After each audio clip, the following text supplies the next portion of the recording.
सबसे बेस्ट वही तरीका है करंट अफेयर्स के लिए। तो मेरे लिए बहुत इजी था बिकॉज मेरी लुक की वो तारीफ की, मैंने 8-10 घंटे पढ़ाई की। हेलो सर, कैसा गया आपका इंटरव्यू?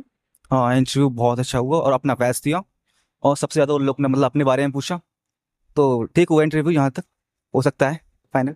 सर आप अपना थोड़ा नाम और एजुकेशनल बैकग्राउंड और आप कहाँ से बिलोंग करते हो बता सकते हैं? बेसिकली मैं अलीगढ़ का रहने वाला हूँ, यूपी से। एंड मैंने अपनी स्टडी अलीगढ़ से की है।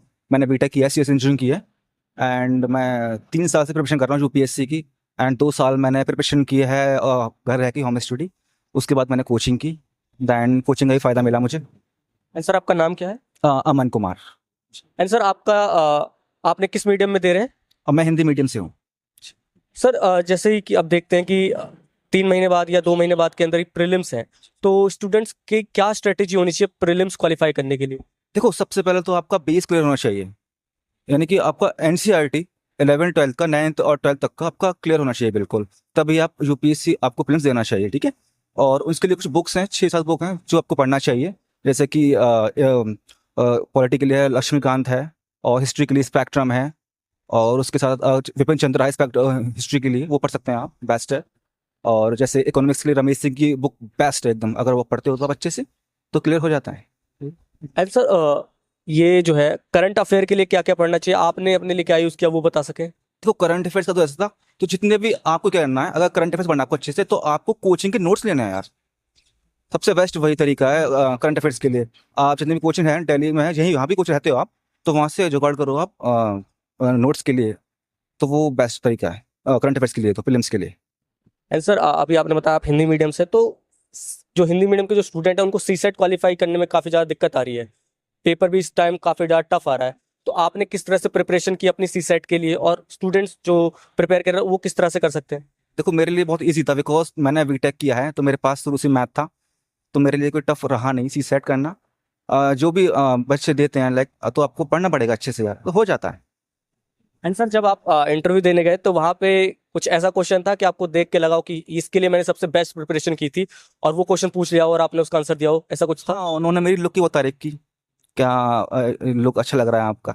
और बोलते हैं कि आपके बाल थोड़े बड़े हैं। ऐसा था बस। एंड सर आपका ऑप्शनल क्या था? पॉलिटी। अच्छा, पॉलिटिकल साइंस और इंटरनेशनल रिलेशन, तो उससे कुछ क्वेश्चन थे? हाँ, कुछ क्वेश्चन थे, बाकी तो वो अपने बारे में पूछ रहे थे कि आप कहाँ से हो, क्या किया आपने। बाकी ठीक था, बेस्ट रहा। अराउंड डेफ पे ज़्यादा क्वेश्चन थे आपके? जी जी जी जी। एंड सर जो स्टूडेंट जो अभी मेंस लिखेंगे तो उनकी क्या स्ट्रेटेजी होनी चाहिए? क्या वो प्री के साथ ही मेंस की तैयारी करें, या फिर पहले प्री क्वालिफाई करें उसके बाद मेंस की तैयारी करें? मेरा मानना ये है, अगर आप तैयारी कर रहे हो तो डिवाइड कर लो आप, फिलिम्स भी मेंस भी। आप कम से कम 8 घंटे फिलिम्स को दो, तो 2 घंटे आप मेंस को दो अभी से ही, तो क्लियर हो जाता है। एंड सर आपका टाइम टेबल कैसा था? आपने इतने साल दिए हैं तो सर आप टाइम टेबल बता सकते हैं, आप कितने घंटे पढ़ते थे, किस तरह से पढ़ते थे? देखो, मेरा कुछ ऐसा नहीं था कि मैं 24 आवर पढ़ता हूँ, ऐसा कुछ नहीं था मेरा। बट हाँ, मैंने 8-10 घंटे पढ़ाई की बिफोर फिल्म्स। ऐसा नहीं था कि मैं बहुत पढ़ने वाला हूँ कि मैं 24 घंटे पढ़ता रहता हूँ, ऐसा कुछ नहीं था सर। एंड सर आपके मेंटोर्स कौन कौन थे वो मेंशन करना चाहेंगे? मेरे मेंटर्स मेरे माता पिता हैं, जिन्होंने मुझे यहाँ तक पहुँचाया। तो मैं उन्हीं को मेंटर मानता हूँ। उनकी वजह से ही मैं यहाँ तक, क्योंकि मम्मी ने मुझे पढ़ाया स्टार्टिंग में।